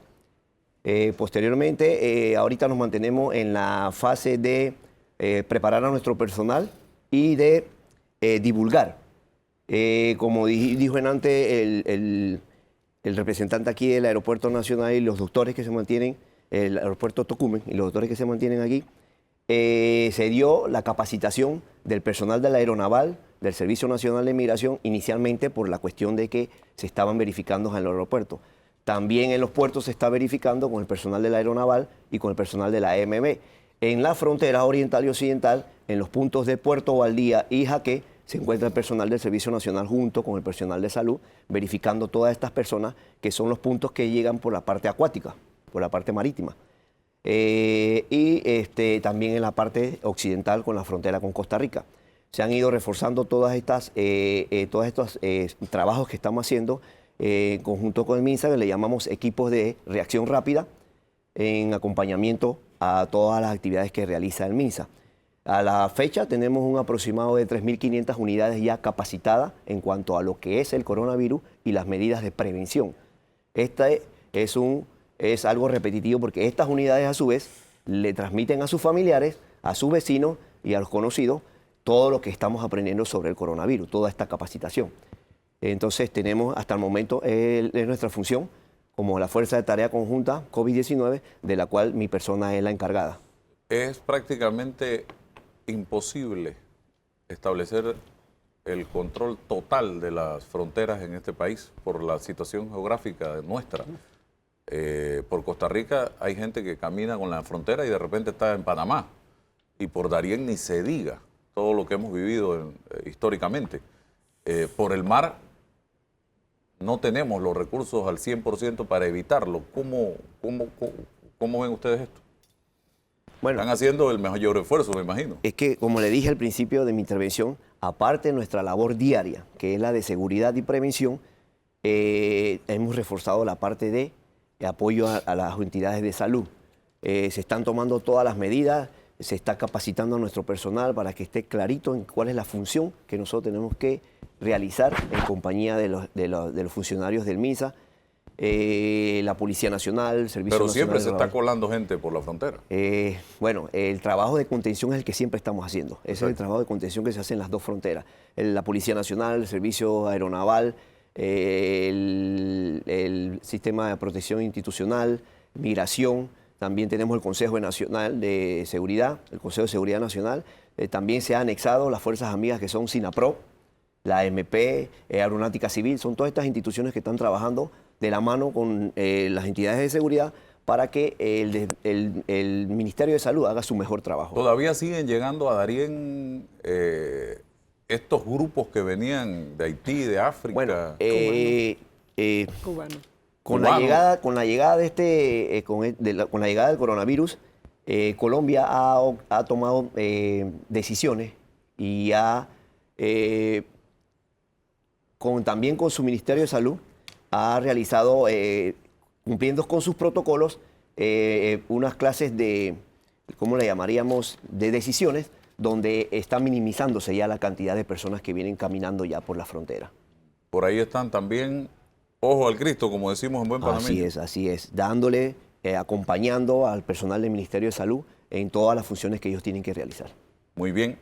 Doctor Pascal, ¿cuándo el trabajador debe tomar la decisión de no ir a laborar, pero cómo controlarlo, conociendo cómo es la idiosincrasia del panameño, que aquí, por una goma de lunes en la mañana, la gente dice yo no voy a trabajar y te van a llegar allá y te van a decir, es que estaba con gripe, jefe? Sí, pero él tiene que llevar una incapacidad de una institución de salud. O sea, él no puede decir, me quedé porque tengo coronavirus. Ajá. Como que él mismo no puede hacerse el diagnóstico. O me quedé porque tengo H1N1. Él tiene que ir a una institución de salud. Si él se siente mal, tiene que ir a la institución de salud y por un médico va a ser evaluado y él determinará los días de incapacidad que necesita. Es difícil porque conocemos la idiosincrasia del panameño, pero estamos en una época que todos debemos aportar. O sea, el problema no es solo de salud, el problema no es solo de educación, el problema es de toda la sociedad. Entonces debemos ser consecuentes con esta situación y no estar aprovechando, llámese especulación de geles o mascarillas, etcétera, o llámese aprovechar para no ir al trabajo, ya que hay un riesgo de que podamos tener este virus. Yo creo que aquí tenemos que poner la camiseta de panameño por delante. Sí, aquí se da el caso de que hay un clásico del Barça con el Real Madrid, la gente no va a trabajar y la excusa de que está enfermo. Imagínense, en esta coyuntura la tienen más fácil. Por eso es que ahora van a tener que ir a un profesional de la salud para que él certifique si realmente esa persona está amerita o no incapacidad. Está incapacitada. Así que esto hay que hacerlo muy serio porque, señores, consideren, tomen en cuenta, analicen, reflexionen. Si el país se descalabra, nos hace daño a todos. Todos. Porque, ok, no fuimos a trabajar hoy, 1, 2, 3, 100, 200, 300, eso le va a hacer un daño enorme a la economía del país. Mañana o pasado esa empresa o esas empresas cierran. ¿Quién es el principal afectado? Usted, que queda sin trabajo, el país se desmorona económicamente. ¿Y qué es lo que va a pasar? Miren los efectos que ya todo esto está teniendo en China. Así es. Y, Álvaro, y además, al ir a verse con el médico, por un lado, corroboramos el diagnóstico, si es o no, digamos que asumimos que llegó el coronavirus. Podemos confirmar el diagnóstico y podemos decir, sí, tiene coronavirus, tomar las medidas, se va a tener que quedar en su casa, etcétera, etcétera. Pero puede ser que sea un simple rinovirus que no va a causar tanto problema. Entonces, además podemos establecer riesgo en base al diagnóstico específico que estamos haciendo con la vigilancia respiratoria. Ahí quiero agregar algo, Álvaro. Venga. Respecto a eso, el Ministerio de Salud ya establecimos los nexos colaborativos con el Ministerio de Trabajo y todos los empresarios por el tema de estas personas que están siendo vigiladas día a día, o sea, que están en sus casas, en sus albergues, por el tema del ausentismo. Porque, por supuesto, no solamente estamos preparándonos para atender adecuadamente, sino también tenemos que cuidar al trabajador en todos sus aspectos, de salud y como trabajador, ¿no? De que evitar violar sus derechos. El hecho que esta persona va a estar 14 días fuera del trabajo, a nosotros le entregamos un certificado de inicio, de seguimiento o de cuarentena, y también cuando termine se le va a entregar un certificado. Y ya el Ministerio de Trabajo está elaborando los protocolos para que a esa persona no se le afecte desde el punto de vista laboral sus tiempos de incapacidad, de vacaciones, eso, porque hay que cuidar también a todos los trabajadores panameños de todos los puntos de vista, entre eso el laboral. Porque mucha gente pensaba, por oye, pero si me vas a poner a mí en aislamiento, si estoy enfermo o en 2 cuarentena semanas. porque soy sospechoso, cuando termine eso, esos 14 días que los pierdo, me los vas a quitar mis vacaciones.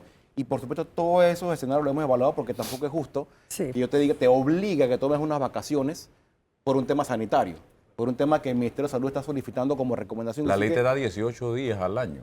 Sí, pero estamos trabajando con el Mitradel a ver qué podemos hacer para evitar, porque el problema es que si yo te pongo a ti en cuarentena o en aislamiento porque te enfermaste por el coronavirus, te vas a gastar ya 14 días. O sea, ya quedas una merma ahí, que nada más quedas con 4 días ahí, y qué pasa si después otro tipo de enfermedad común te puede afectar. Entonces estamos haciendo todos los trabajos con el Mitradel para evitar afectar al trabajador en ese sentido también. Y no promover el incumplimiento. Exactamente. Sí, Ok. que no se aprovechen de esta oportunidad. Me preocupa mucho, tengo muchos familiares médicos y he estado pensando en eso. Incluso una hija mía está próxima a concluir la carrera. El personal de salud es muy vulnerable porque le va a tocar atender día a día a las distintas personas cuando esto reviente. Se está trabajando intensamente en este tema porque daría mucha tristeza y dolor que nuestros propios profesionales de la salud empiecen a enfermarse y a incapacitarse. Sí, de hecho, las primeras capacitaciones que se dieron y que siempre se dan en este tipo de eventos es al personal de salud. Uno, para refrescar la información de cómo atender al paciente, y dos, para que él esté preparado, tanto profesional como mentalmente, para trabajar Sí, sí. lo más relajado posible, porque sí, se está viendo en China, en todos los países, hay médicos afectados. Lo que pasa es que en el momento de la crisis de atención de volúmenes altos de pacientes, lamentablemente se cometen errores en el tema de bioseguridad. Pero sí, desde el principio de todo eso hemos estado trabajando fuertemente con todo el equipo de salud para que trabajen en el tema de su bioseguridad, porque ellos tienen que estar seguros de no contagiarse. Y de tranquilizar. Exactamente. Porque un profesional estresado, ansioso, comete errores. Errores. Así es. En China hubo, el último reporte que vi, hubo 1.716 trabajadores de la salud que adquirieron el coronavirus. Y de estos, 5 fallecieron. Entonces hay un riesgo y ese riesgo hay que minimizarlo. ¿Y cómo uno lo minimiza? Siguiendo las normas estrictas de bioseguridad. Vamos a la pausa y regresamos. Yo he visto de todo durante estos meses porque, como decía, soy un adicto a las redes y estoy siguiendo paso a paso todo lo que está pasando. Cuentas oficiales, fundamentalmente a nivel internacional, pero he visto gente vestida con cartuchos plásticos de pie a cabeza para viajar en un avión. ¿Es esto necesario? Forrado de pie a cabeza. He visto en los centros hospitalarios a la gente totalmente uniformada como si fueran a viajar a la luna. Yo quisiera que me hablen un poco de esto, si eso es necesario o no es necesario. Regresamos luego del cambio.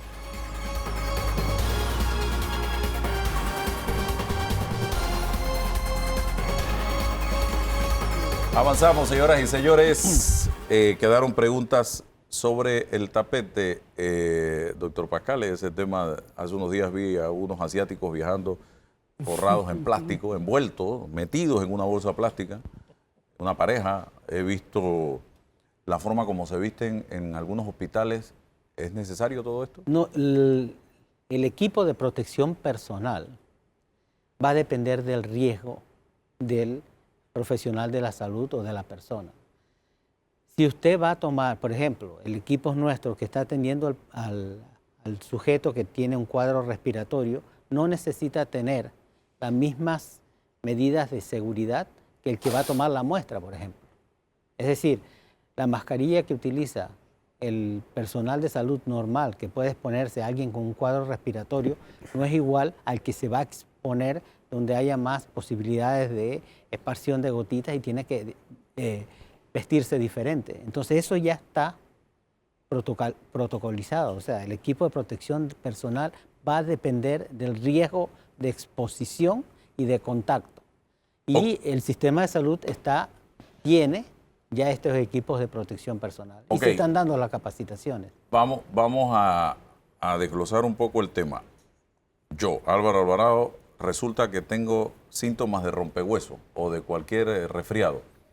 ¿A dónde tengo que ir? ¿A urgencia a un médico general en sacar una cita, ir a la policlínica de Betania o de San Francisco, en San Miguelito, donde sea, en Chitré, a atenderme por cita a un médico general, ¿qué debo hacer inmediatamente? Y ese médico que me va a atender, ya sea en urgencia o el médico general, va a estar con mascarilla, va a estar vestido como lo hemos visto en algunas tomas, con una ropa como de salón de operaciones, no sé. Yo creo que Israel puede ¿Quién hablar, me puede hablar de eso? del triage que se piensa hacer para cuadros respiratorios.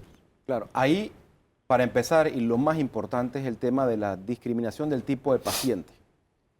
No solamente hay que tomar en cuenta los síntomas, que ya lo dijo el doctor Pascal, la fiebre, la tos, que en el tema del coronavirus nuevo suele ser una tos seca, y dolor corporal, dolor de cabeza. Es la historia de viaje. O sea, ¿qué es la recomendación para la población general? Ya hablamos de el que estamos captando en Tocumen con el apoyo de Tocumen S.A. o el que agarramos y captamos en la frontera con el equipo de la Fuerza Aérea Conjunta, o los que están en seguimiento. Ese panameño que está en su casa y empieza con síntomas de resfriado, ¿qué tiene que hacer? Ponerse una mascarilla y buscar atención médica en el centro de salud más cercano, policlínica, policentro o las clínicas privadas. Nosotros ya hemos trabajado también con las clínicas y hospitales privados. También están siendo capacitados constantemente y están alineados con el tratamiento de los posibles casos de coronavirus y de los casos que van a venir de influenza. Entonces, la recomendación es esa. Síntomas respiratorios, póngase una mascarilla y vaya a buscar atención médica. En el caso tal de que además de eso, tienes historia de viaje o contacto con una persona que estuvo de viaje en estas zonas afectadas y por esa mínima probabilidad que no estés en ese grupo de personas que estamos siguiendo diariamente, es ponerse la mascarilla y contactar al 911. Porque en 911 nosotros tenemos un equipo de salud del MINSA, un radiooperador, que al momento que el técnico de 911 recibe una llamada y dice, mira, yo tengo fiebre, dolor de cabeza, pero estuve en China, por X o Y motivo, a mí no me están siguiendo, no me están llamando. Ese radiooperador pasa la llamada al radiooperador del Ministerio de Salud y él activa el protocolo para que a esa persona se le vaya a tomar la muestra a su casa. Pero el punto cardinal aquí es la historia de viaje. Insisto, la probabilidad es muy, muy baja, pero en estos eventos nosotros tenemos que evaluar todos los escenarios. Claro. Lo más probable es que todas las personas que puedan desarrollar síntomas y haber estado en estos países o en contacto ya van a estar en seguimiento, pero esa mínima probabilidad es lo que tiene que hacer. Mascarilla, llamar 911, comunicar y específicamente decir, yo estuve en China, por X motivo no me están siguiendo, pero tengo síntomas y él activa el protocolo. Voy a urgencia. En general es la otra, es ponte tu mascarilla y ve a buscar atención médica. Y cuando bajan del médico le dice, no, doctor, mire, yo tengo síntomas, tengo esto, no he viajado, no he estado en contacto, y el médico sabrá cómo él maneja el protocolo ahí. ¿Voy a urgencia o voy por consulta? Consulta externa. Consulta externa. A urgencia, como siempre, porque eso es muy importante recalcarlo. No podemos ahora copar, como ha pasado históricamente, a los cuartos de urgencia que tienen un trabajo específico. Si te sientes muy mal, mucha fiebre, mucho malestar general, y seguramente te van a tener que acompañar, claro, tú vas al cuarto de urgencias. Porque los cuadros gripales, hay que insistir, la influenza estacional, la gripe estacional de todos los años, golpea más al paciente y tiene una tasa de letalidad mucho más alta. Y hay muchos pacientes que sí nos han llegado con un cuadro de deshidratación severa y un ataque al estado general severo a un cuarto de urgencia. Ellos tienen que ir al cuarto de urgencia. Si los síntomas son leves, te pones tu mascarilla y vas a buscar consulta externa en una privada o en centro de salud o policentro. Hay gente que se automedica en el tema, por ejemplo, hey, ponme 3 inyecciones de X cosa, y por ahí hay una que es la receta mágica. Y en este caso, ¿qué puede pasar? Si la gente empieza a automedicarse así, con inyecciones, por ejemplo. Eso es un tema muy, muy difícil de controlar históricamente. Por más que el Ministerio de Salud y todas las autoridades recalcábamos, no te automediques, no lo hagas, tienden a hacerlo. Eso es individual. Hay que dar la información a la población lo más objetivamente posible. No hay que automedicarse, pero ante los síntomas leves de resfriado, si vas a tomar algo, antes al médico, que sea muchos líquidos y en lo máximo acetaminofén. Pero acetaminofén. Exacto. Hay otros medicamentos llamados antiinflamatorios, eso no se deben tomar a menos que ya el médico te lo prescriba, porque hay algunos virus que producen reacción cruzada con los antiinflamatorias, especialmente en los niños, y no se deben tomar. Entonces, mientras tanto, si te sientes con mucha fiebre, insisto, no te automediques, pero si estás obligado a hacerlo, mucho líquido, acetaminofén, mientras buscas atención médica. Además, tenemos dengue. No nos olvidemos del dengue. Así es. O sea, una persona, La tormenta perfecta. sí, una persona tiene fiebre, y si tiene fiebre, como dice Israel, tome acetaminofén hasta que lo vea el médico. El médico dice, no, no es dengue, descartamos dengue, le puede dar otro medicamento. Pero antiinflamatorios del tipo no esteroideos, como ibuprofeno, etcétera, no es conveniente darlos a los pacientes que tienen dengue, porque Wow. puede causar Mejor problemas. que lo determine sí. un médico. Así es. Claro. El tema de los hospitales privados, ¿se está coordinando con ellos también? Sí. Porque por allá puede llegar mucha gente también. Sí, y incluso hospitales privados nos han enviado muestras de casos sospechosos. O sea, ya la ministra tuvo una reunión con todos los directores de hospitales privados y hay una comunicación fluida con estos directores y ellos están involucrados en el manejo de los probables casos que pudieran venir. Así que ya la coordinación se hizo y ya le digo, nos han enviado muestras de casos sospechosos. Por suerte, esos casos sospechosos de las clínicas privadas salieron negativos, pero ellos están muy claros. Qué bueno. Por ahí salió que el dinero también puede servir para que el virus se mantenga. ¿Eso es cierto?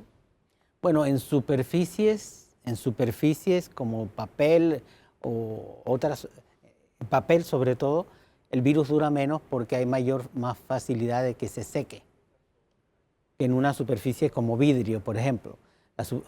Un papel es mucho más fácil que de una vez el virus se seque, esa gotita, y al secarse ya pierde la transmisibilidad o es menos eficiente. Aquí esa gotita dura más tiempo en vidrio, plástico, en otras superficies. Los síntomas van en crecimiento. Sí, se ha visto que el paciente puede comenzar incluso con un cuadro gastrointestinal. Puede comenzar con una diarreíta o con malestar general. Padre Santo. Y después aparece, esta es más o menos la serie, después aparece fiebre y aparecen los malestares respiratorios, tos seca y ya dificultad para respirar. Otros se quedan simplemente con un poquito de fiebre y una tosecita. Y 1%, como le decía, no tiene síntomas. Ese es el riesgo, 1% no tiene ningún síntoma. Y ese es el más peligroso. Sí, porque él puede transmitirlo y no se da ni cuenta. y no se da ni cuenta. Las mascarillas que están utilizando los funcionarios en el aeropuerto no son las adecuadas, según algunos profesionales médicos. ¿Qué dicen ustedes? Bueno, los que dicen eso están equivocados. Porque las dos principales mascarillas que utilizamos o que se deben utilizar son la mascarilla quirúrgica común que llamamos, que son las que estamos utilizando en los puntos de entradas. Eso lo va a usar toda aquella persona con síntomas o el médico que está en el aeropuerto tomándote temperatura. Las otras mascarillas más especializadas, específicamente una que se llama N95, el protocolo no solo nacional, internacional dicta que eso lo va a tener que usar exclusivamente el médico, el asistente de salud, que va a realizar procedimientos invasivos en la persona. O sea, incluso yo que voy a estar atendiendo a un paciente que ya confirmó con coronavirus, yo puedo usar la mascarilla normal quirúrgica y guantes y la bata desechable. Pero si yo como médico voy a tomar la muestra, que es el hisopado nasofaríngeo, que introducimos un hisopo en la nariz y hay que introducirlo bastante hasta que llegue a la nasofaringe, y por supuesto, eso es muy incómodo y eso Puede tiende a estornudar. producir, exactamente, produce que la gente estornude o tosa. Por eso que ese médico, esa persona que va a tomar la muestra, o aquel médico, que además ya el paciente está muy mal y hay que intubarlo. Esos son los médicos o trabajadores de salud que tienen que usar N95 y más allá, usar lo que llamamos una pantalla facial, como lo que usan los odontólogos. N95 y la pantalla facial. Pero el médico que va a estar en tratamiento normal, conversando con el paciente y prescribiendo medicamentos o tomando la temperatura con el termómetro infrarrojo, que no hay ni siquiera que tocar al paciente, esos deben usar solamente la mascarilla quirúrgica normal. ¿Se ha coordinado con el Seguro Social para el tema del pago a los jubilados, donde hay aglomeraciones? Porque estamos hablando de que los más vulnerables son las personas de avanzada edad. Entonces hay que cuidar a nuestros padres y abuelos. No solamente con la Caja de Seguro Social para el pago de jubilados, para todo evento de movimiento masivo de personas ya se han hecho las coordinaciones adecuadas. Con la Caja sí se van a tomar las previsiones necesarias para minimizar el riesgo una vez tengamos casos en Panamá, pero igual se hace porque, insisto, el coronavirus es algo nuevo, pero cuando tienes conglomeración de personas siempre está el problema del resfriado común, de la gripe, que igual nuestros abuelitos son vulnerables a eso. También ya estamos hablando con las autoridades de cultura, de turismo, porque todos los eventos que va a haber conglomeración de personas, ferias, los estamos, como decimos, nos lo estamos monitoreando. tomando. En carnavales estuvimos en todos lados. Viene la Feria de David. Yo estuve en Chiriquí ayer y en la conferencia de prensa se le explicó, vamos a estar ahí, vigilantes, porque todas estas ferias de Panamá ya no son ferias nacionales, son ferias internacionales. Claro. Entonces, ya esas personas que van a esas ferias pasan un filtro, que es el que tenemos con Claudio y Tocumen S.A. y el equipo de salud allá. Después de eso, allá vamos a tener equipos sanitarios que de por sí siempre trabajamos, porque en estas ferias no solamente vigilamos la transmisibilidad de enfermedades de vías respiratorias, sino todo el tema de salud ambiental, salud alimentaria. Así que nosotros siempre estamos ahí. Lo estamos haciendo ahora más intensificado. Sí se recomendará en un momento dado que tengamos casos, y depende de la cantidad de casos y lugar, es probable que el Ministerio de Salud dé la recomendación de suspender algunas actividades. El béisbol mayor viene también. Exactamente. Viene Semana Santa. Y por favor, yo quiero pedirle a todos los que van a misa o a cualquier templo en este país donde se tenga usted que saludar, por ejemplo, los católicos nos damos la paz. Por amor de Dios, desen la paz de boca. La paz esté con usted. ¿Por qué tenemos que darnos la mano? Nosotros que vamos los domingos, nos miran como bicho raro porque no damos la mano. Pero es que, señores, ya tenemos que empezar a buscar mecanismos para poner en práctica todas las recomendaciones que nos están dando. Señores, la paz. Dígaselo al hermano que está a su lado y punto. ¿Por qué tener que darse la mano o con el zapato así, de uno al otro? Pero insistimos, señoras y señores, en lo mismo. Ya tenemos que empezar a cambiar nuestra cultura de vida frente a esto. Y este no va a ser, le decía al doctor Pascal aquí, no va a ser ni el segundo, ni el tercero, ni el cuarto, ni el quinto, ni el último virus. Vendrán más. Vendrán más y más severos. Puede o no puede, pero vendrán otros. Esa es la historia de la humanidad. Entonces, los japoneses son sabios, ellos se saludan con la cabeza, con un gesto. Y si ustedes ven también, los americanos y europeos, ellos son diferentes a nosotros. El nivel de distancia es muy diferente. De un americano usted se le acerca un poquito más y él se echa para atrás. Nosotros somos más, Cálido. digamos, Queremos más besarnos. cálidos. Más cálido, abrazarnos. más cálido. Sí. Y aquí es importante mantener esta distancia mínima de 1 metro. Pero nuestra cultura no es esa. Nuestra cultura estamos cerquita de la persona y, por supuesto, a ese tenemos que cambiar ciertos hábitos. Señor Alvarado, dándole seguimiento a ese tema, el Ministerio de Seguridad ya el día viernes ha distribuido en la Fuerza de Tarea Conjunta 8.000 pares de guantes y 8.000 pares de mascarillas.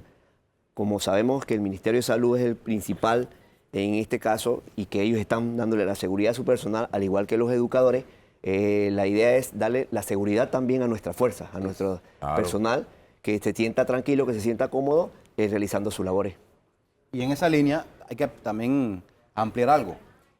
La Fuerza de Tarea Conjunta que comanda el comisionado Ávila, con todos los estamentos de seguridad, no solamente nos van a estar dando apoyo con traslados, con lo que hacen ellos en el diario, la vigilancia, sino también en seguridad para los posibles casos sospechosos, para los casos confirmados, para nuestras instalaciones de salud y más allá y mucho más importante.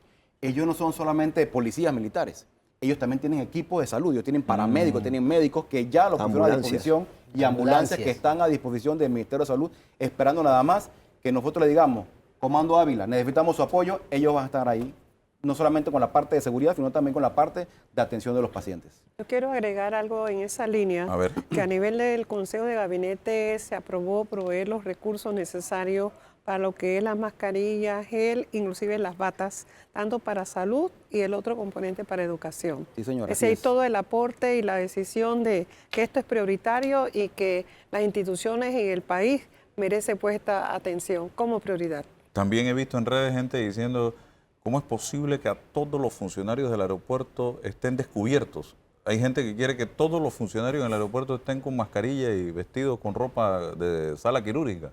No es necesario, ¿no? No es necesario que hagamos eso. Los pacientes o la gente que viene de esos lugares de riesgo y que como bien indicaban los doctores, van a venir con su mascarilla, ellos que posiblemente tengan algún resfriado. El resto de las personas, pues no tenemos que llegar a esos extremos ni crear ese tipo de situación de alarma innecesaria, ¿no? que es fundamental. Yo creo que hay que hacer el esfuerzo en los puntos donde tenemos que hacerlo y no crear alarmas de manera innecesaria. ¿Son cuántas pruebas para determinar? Son 3.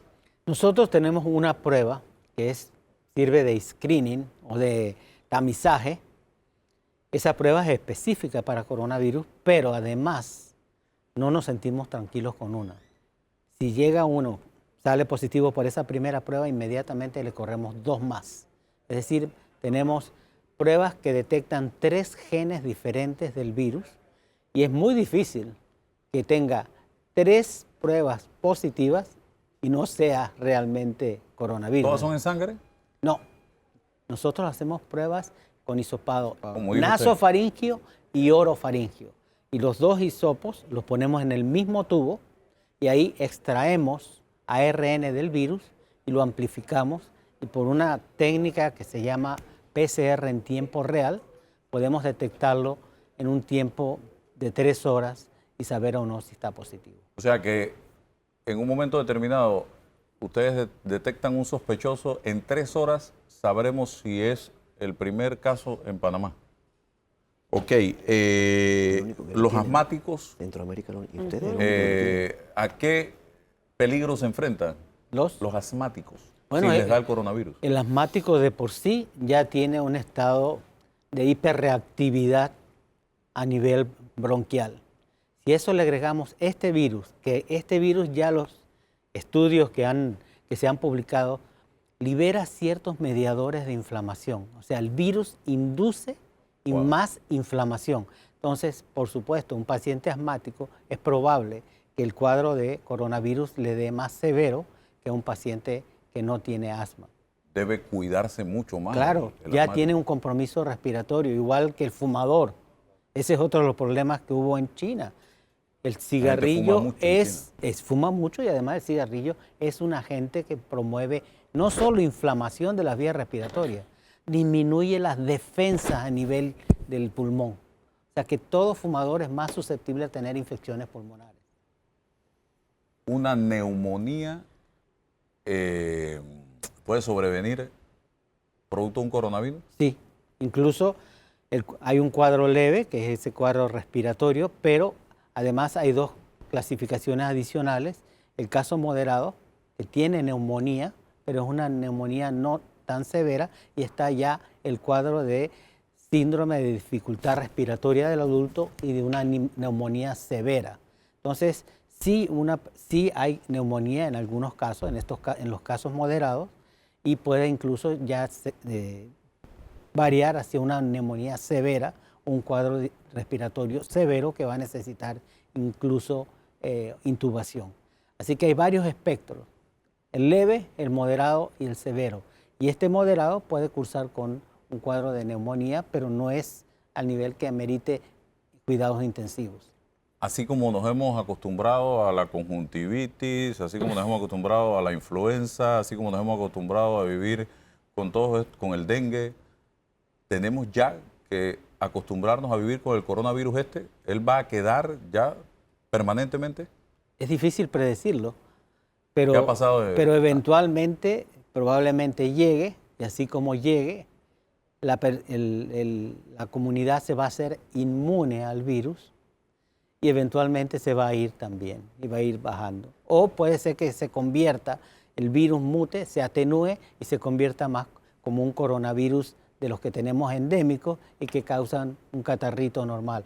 Así que es difícil predecir. SARS básicamente desapareció, MERS básicamente desapareció, pero estos otros 4 coronavirus endémicos siguen circulando todos los años y nos causan un cuadro leve.